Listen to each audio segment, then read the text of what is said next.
আজকের রেসিপি নিরামিষ পনির। এর জন্য আমি 300 গ্রাম পনির নিয়েছি। প্রথমে কড়াইটি গরম হলে 3 চামচ তেল 1 চামচ ঘি মিশিয়ে ভালো করে গরম করে নিতে হবে।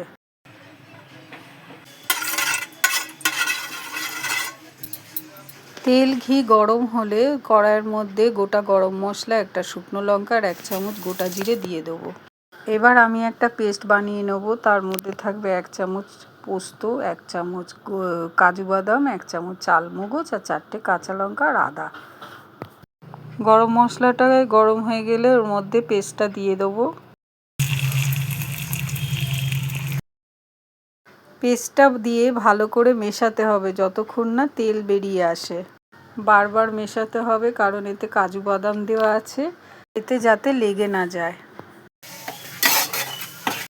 এরপর আমি একে একে মশলা দেব, যেমন ধনে গুঁড়ো, জিরে গুঁড়ো দিয়ে মশলাটা ভালো করে মিশিয়ে নেব।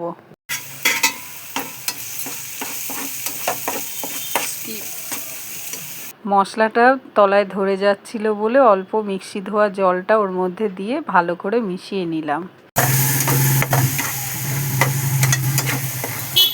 মশলা কষানো হয়ে গেলে এরপর স্বাদ মতো নুন দিয়ে ভালো করে মিশিয়ে নেব।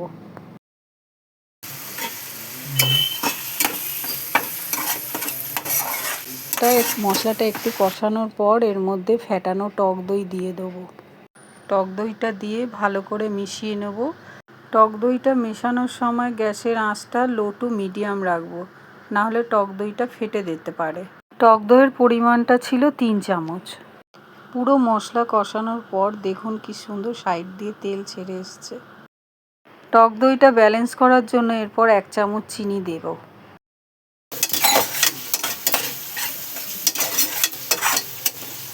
এরপর দেব 1 চামচ গোলাপ জল। যতক্ষণ মশলাটা কষাচ্ছি ততক্ষণ আপনারা লাইক সাবস্ক্রাইব করে দিন। মশলাটাকে একটু গ্রেভি করার জন্য সামান্য জল দিলাম।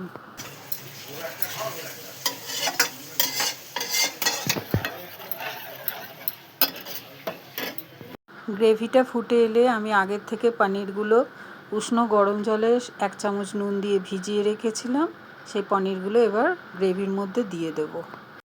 পনিরটা দিয়ে ভালো করে মিশিয়ে নেব।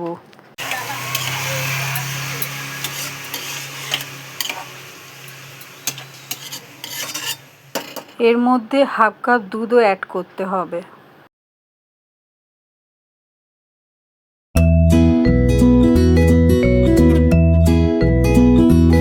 স্বাদটাকে আরও বাড়ানোর জন্য অল্প একটু কাসুরি মেথি দিয়ে দিলাম।